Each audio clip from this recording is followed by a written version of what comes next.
Julia Spencer is a real estate investor with over 25 years' experience who owns multiple investment properties. She's a single mother of two who moved to the U.S. in 1993 with only $20 in her pocket. She currently holds an MBA. Julia Spencer is neither a realtor nor an attorney, and the contents of this recording are only her opinions.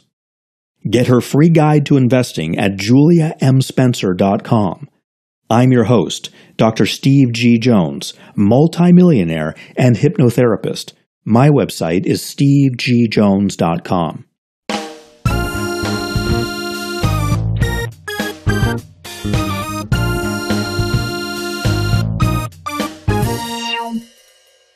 Module 5, Private Money Lenders.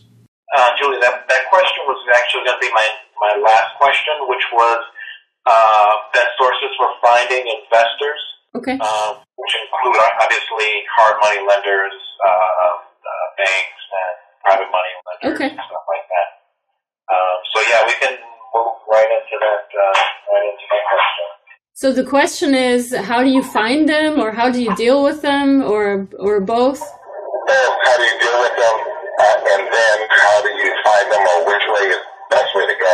Okay. Hard money lenders, or so on and so forth. Well, let me tell you that in the 19 years that I've been doing this, I have not found any private investors yet. Now, I have to take this back. I haven't really been looking for them either, because I kind of like to be self-sufficient and not dependent on anybody.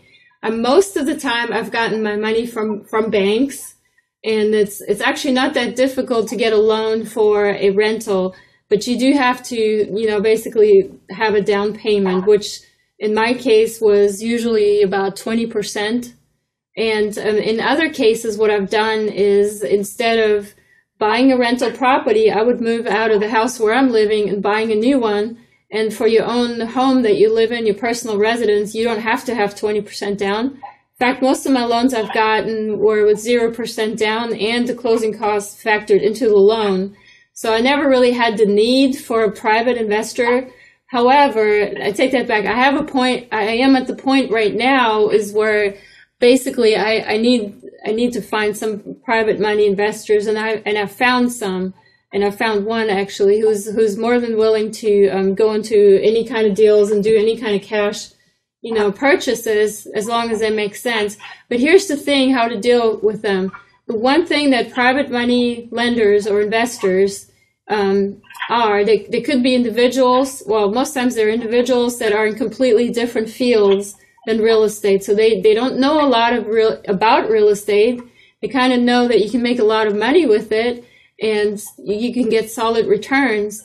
But the one thing these people aren't stupid. They obviously have a lot of money for a reason. They may not really be very knowledgeable in real estate, but this is when they find advisors like myself to advise them on what to buy that have a lot of years of experience, or they find people like you who are the actual project managers of a project that can suggest them a really good deal and promise them a really good rate. But the thing that they'll be looking at is your resume, basically, your background. And I would be looking at that too if I was a private money investor. So I would basically be looking at, is this your first flip? Have you done other flips before?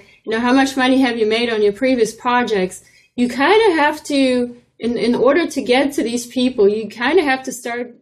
For your free guide to real estate investing, visit juliamspencer.com.